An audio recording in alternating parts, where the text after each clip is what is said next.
Voltei, galerinha! Então, antes de começar a nossa aula de hoje, eu queria fazer uma pergunta.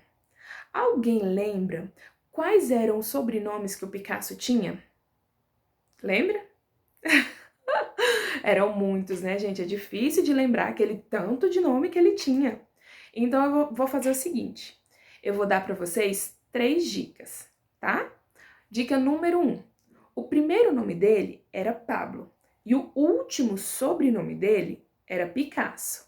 E nesse meio ele tinha um monte de sobrenome. Segunda dica, que a mãe dele deu para ele em homenagem a todos os santos que ela acreditava. Ela era uma mulher muito religiosa e ela fez isso porque ela queria que o Picasso fosse muito protegido. Terceira dica, tudo isso que eu falei está na página 14 do livro de vocês. Lá vocês vão ver os nomes, todos os sobrenomes que o Picasso tinha. E aí, o que eu queria que vocês fizessem agora? Que vocês fossem lá na página 14, olhassem os sobrenomes dele e que vocês escrevessem aqui embaixo nos comentários o sobrenome que vocês acharam mais bonito, tá bom? E enquanto vocês procuram, eu quero mostrar uma coisa pra vocês, rapidinho, tá?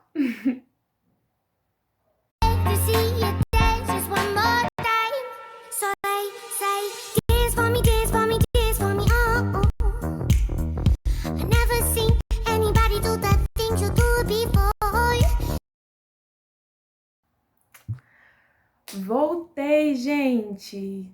E olha só, a gente já estudou sobre como Picasso nasceu, a gente já viu por que ele tem vários sobrenomes, a gente já viu que a mãe dele deu esses sobrenomes para ele, que o tio dele teve um papel muito importante quando ele nasceu. Agora tá faltando a gente estudar sobre uma pessoa da família dele, não é? O pai. O pai ainda não entrou nessa história. E vocês sabiam que o Picasso amava o pai dele? Ele adorava o pai dele. E à medida que ele foi crescendo, tudo que o Picasso mais gostava era de ficar vendo o pai dele. E o pai dele trabalhava de conservador em um museu e também era professor de desenho. Aí o Dom José, que é o pai do Picasso, começou a observar que o filho dele gostava muito de pintura e de desenho. E sabe o que ele fez? Ele começou a dar para o filho vários objetos e várias cores com tintas para que o filho pudesse copiar os desenhos. E os resultados ficaram tão legais, mas tão interessantes, que o Picasso ganhou o sonho de qualquer artista iniciante: a sua primeira paleta. Isso foi muito importante para ele. Sabe por quê? Porque foi um incentivo que o pai dele deu. Foi o pai dele acreditar na arte dele. Isso foi uma das coisas talvez que tenha feito o Picasso se tornar um grande artista, o incentivo e o amor dos pais. Agora, eu falei de paleta.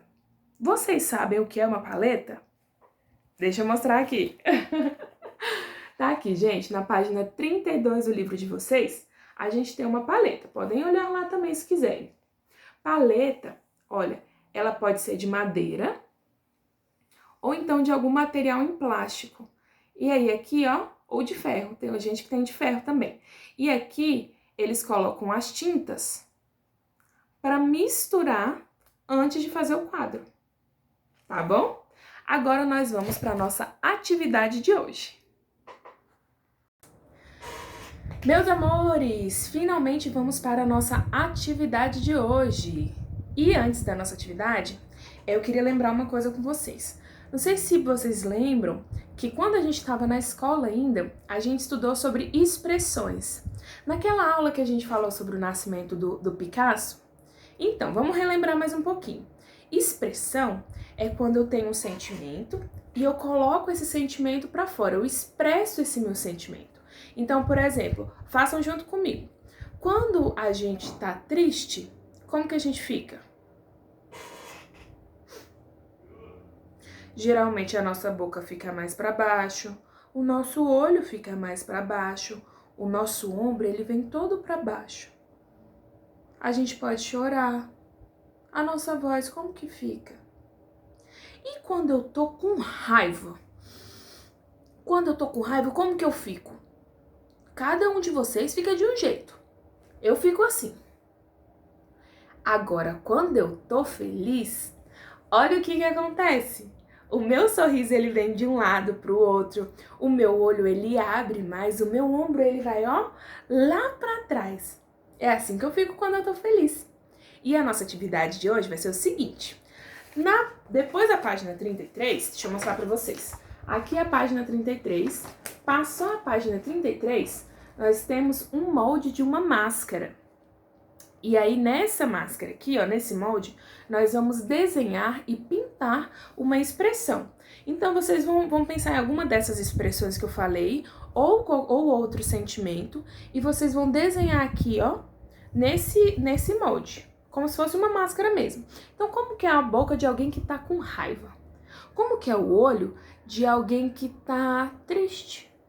Só que, tenho que lembrar vocês uma coisa, aqui no olho, ó, tá vendo que aqui tem uma linha pontilhada? Aqui é para vocês pedirem ajuda pro papai e pra mamãe de vocês para recortar. E então, aqui dentro não precisa pintar. Por quê? Porque aqui dentro, quando recortar, vai ficar o olhinho de vocês. Então, se for para desenhar alguma coisa, desenha aqui fora, ó, que pode até parecer o olho, tá bom? Desenhou e pintou aqui fora, tá? Desenhou e pintou essa expressão.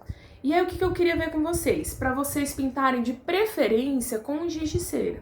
Se não tiver o giz de cera, pinta com lápis de cor mesmo, que eu tenho certeza que vai ficar lindo. E agora eu queria lançar um desafio para vocês. O desafio é o seguinte. Essa máscara, ela pode ser pintada de qualquer cor. Porém, eu queria ver se vocês conseguiam não usar essa cor aqui. A gente pode usar... A gente pode fazer uma pessoa vermelha de tanta raiva. Ou alguém rosa de tão apaixonado que ficou. Ou alguém roxo de tanta vergonha. Então, nós temos uma infinidade de cores que a gente pode usar. Só que a maioria das pessoas, quando vai pintar um rosto de alguém, qual é a cor que elas sempre usam? Só que a gente tem tantas cores. Então, eu queria lançar o desafio de hoje para vocês que vocês não usem essa cor. Combinado?